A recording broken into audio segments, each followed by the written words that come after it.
दोस्तों, अगर आपको भी इंडोर प्लांट लगाने का शौक है, तो सक्यूलेंट्स प्लांट्स आपके लिए बेहतर ऑप्शन हो सकते हैं। तो सबसे पहले तो मैं आपको यही बताऊंगा कि ये सक्यूलेंट्स प्लांट्स होती क्या हैं। देखिए दोस्तों, बात ये है कि बहुत से पौधे रेगिस्तानी इलाकों में पाए जाते हैं, जहाँ पानी की कमी बहुत ही ज़्यादा, मतलब पानी बहुत कम मिलता है वहाँ पर। तो ऐसी जगहों पर जो पौधे होते हैं, उनकी जो पत्तियां होती हैं या तने होते हैं या जड़ होते हैं, वो मांसल हो जाते हैं, यानी गूदेदार, और उनमें पानी खूब मात्रा में भर जाता है। तो लंबे समय तक वे, अगर उनको पानी नहीं मिलता है, तो इसी पानी का इस्तेमाल वे करते हैं। और उनकी जड़ें भी गहरी होती हैं। तो ज़्यादातर ये ठंडे जो रेगिस्तानी इलाके हैं या गर्म रेगिस्तानी इलाके, दोनों जगहों पे पाए जाते हैं। तो आप जो देख रहे हैं खूबसूरत प्लांट्स, यही सेक्युलेंट्स हैं।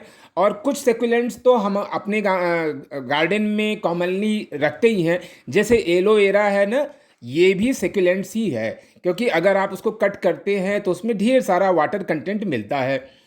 तो ऐसे पौधों को अ, अगर आपको रखना है, तो मैं आपको कुछ टिप्स बताऊंगा ताकि सक्सेसफुली इन पौधों को आप रख सकते हैं। देखिए, नादानी में या जानकारी न होने की वजह से लोग इसको खरीद तो लेते हैं, लेकिन इनका केयर अच्छी तरह से नहीं कर पाते हैं और जल्दी ही ये प्लांट सड़ जाता है।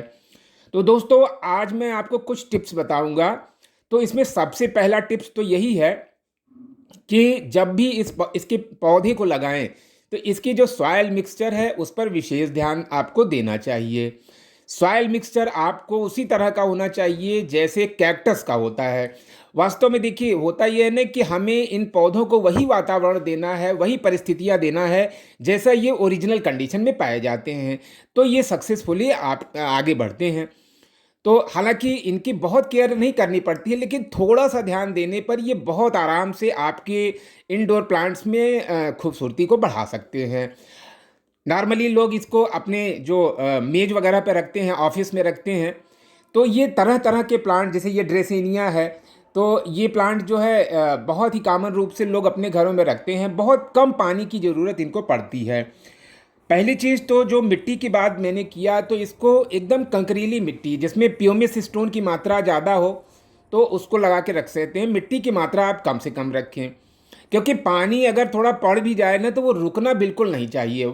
और जड़ों के आसपास अगर सूखा बरकरार है, तो बहुत ही सक्सेसफुली ये प्लांट लग सकते हैं।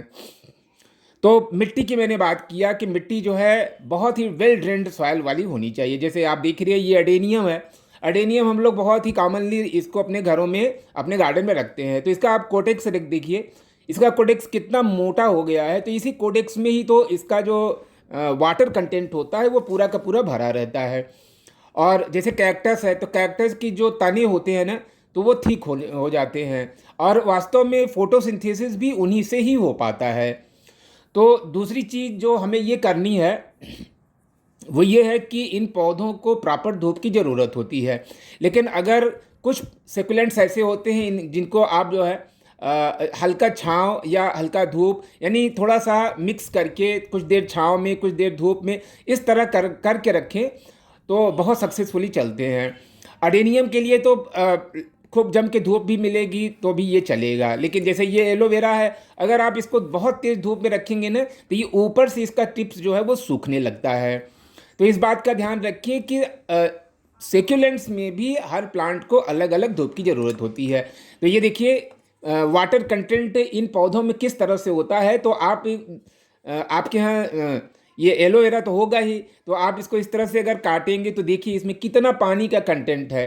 तो अगर आप इस प्लांट को इंडोर में रखते हैं, तो फिर पानी से इसको बचा के रखिए, क्योंकि अगर बहुत ज़्यादा पानी आप डाल देंगे ना, तो इसकी जड़ों में फंगस लग जाएगा, ये सूख जाएगा।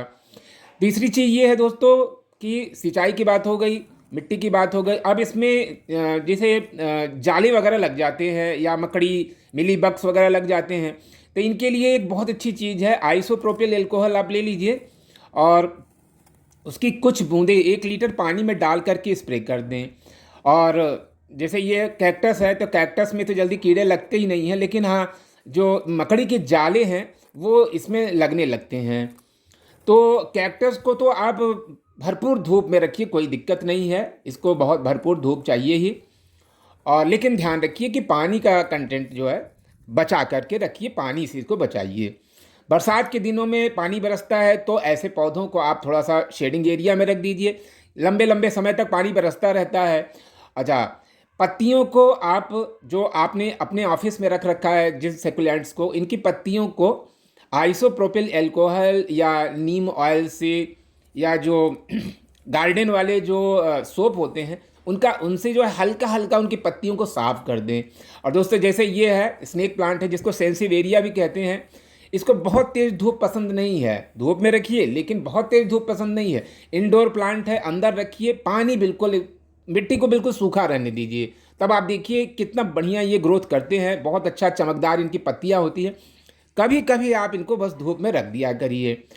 तो मिली बग्स वगैरह के लिए मैंने बताया, या कीटों के लिए आइसोप्रोपिल एल्कोहल से इनकी सफाई जो है आप कर सकते हैं। और इनको जैसा कि मैंने बताया कि इनकी जो है, इनको कभी छाँव में रखिए, कभी धूप में रखिए। कुछ प्लांट तो उनको जम के धूप चाहिए, लेकिन कुछ को आप अंदर रखिए। जैसे ये सामने आप प्लांट देख रहे हैं, इसको आप अंदर इंडोर में रख सकते हैं, लेकिन वही है, पानी का कंटेंट आप संभाल करके, कि पानी बहुत ज़्यादा डालेंगे ना तो इसकी जड़ें जो है वो सूख जाएंगी। और दोस्तों, इसमें अगर फर्टिलाइज़र की बात करें तो फर्टिलाइज़र, इसमें केमिकल फर्टिलाइज़र तो न डालें तो ही बेहतर है, क्योंकि देखिए हम लोग को अंदाज़ा नहीं रहता है कि हमें कितने दाने डालने हैं, तो कभी कभी उल्टा ही असर हो जाता है। ये देखिए सामने कितना बढ़िया ये अगेव का प्लांट है। तो अगेव जो है ये बहुत कम पानी में ये ग्रोथ करता है।